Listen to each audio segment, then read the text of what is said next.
So in this lesson, we're going to be discussing reservoirs and how to fill them properly and the quickest, simplest way to do it. Now, depending on the size of your reservoir, you're going to need to make adjustments.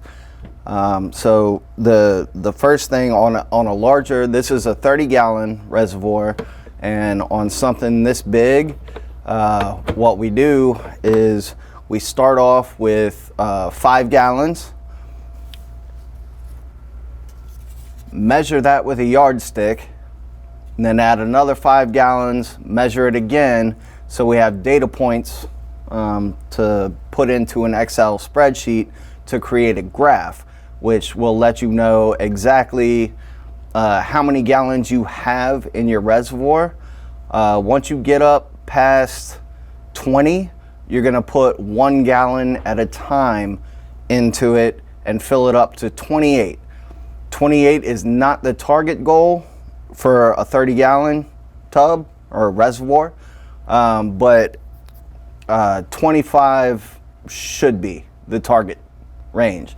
But you want to be able to add that into the spreadsheet, so the curve, it'll tell you on the X and the Y how many gallons you have versus how many inches deep the water is. So the first thing we're going to do is add 5 gallons.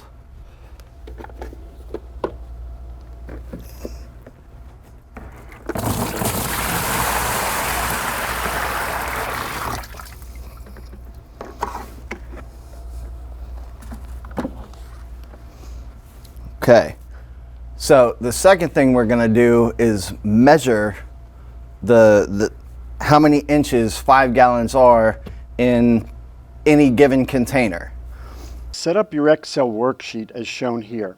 Using the yardstick, determine the depth of water in decimal inches and record the gallons of water added and the corresponding depth in the data table portion of the worksheet. Next, add another 5 gallons of water to the reservoir, and again, using the yardstick, determine the depth. And record the total number of gallons added to the reservoir and the corresponding depth in decimal inches. Add another 5 gallons of water and record the depth until a total of 20 gallons of water has been added. For this particular reservoir, we are using 20 gallons corresponds to a depth of 10.25 inches. This is about 2/3 of the reservoir's capacity. Now add an additional 2 gallons of water and record the depth reading in the table. Reducing the quantity of water added increases the accuracy of the capacity chart graph. We will now add water in 1 gallon increments, recording the corresponding depth on the worksheet until we reach 28 gallons. Even though we are using a 30-gallon reservoir, it is never filled to the 30-gallon mark. The design full capacity of this system's reservoir is 25 gallons. Here is the completed capacity graph. Notice that the desired capacity of 25 gallons corresponds to a depth of 12.25 inches. It is important to know the exact quantity of water that is in your reservoir for accurate nutrient dosing. Initially, a reservoir is filled to its design capacity, in this case 25 gallons. Then the nutrients are added based on this quantity of water, usually in milliliters per gallon. As the water evaporates and is used by the plants, the water level will drop. This will alter the nutrient recipe base EC reading.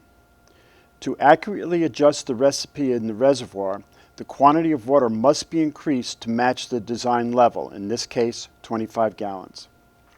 To determine the quantity of water in the reservoir, measure the depth using the yardstick.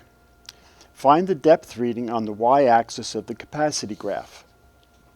In this example, the water depth is 9.5 inches. With a pencil, draw a horizontal line to intersect with the capacity graph. Next, draw a vertical line down to intersect the x-axis. This intersection reads 18.6 gallons, which is the capacity of the reservoir currently. Before adding the nutrients to the reservoir, bring the reservoir capacity back up to 25 gallons by adding the 6.4 gallons required. Once the reservoir is back to design capacity, take the EC reading and the pH reading and record. Refer to the presentation, Maintenance of Reservoir Required Nutrient Levels, to determine the quantity of nutrients to be added to the reservoir. Keep a log, keep a very solid record of what your numbers are, where they started, where they've gone, what you've done, what you've added, and you'll start to see a pattern as far as how your water source, your reservoir, your nutrients, your pH react to this environment. So then, if you have to go away for the weekend, you can kind of foresee what it's going to need as far as the pH and the nutrients, and you can adjust accordingly. And that's about all for today on that. Thank you very much. See you soon.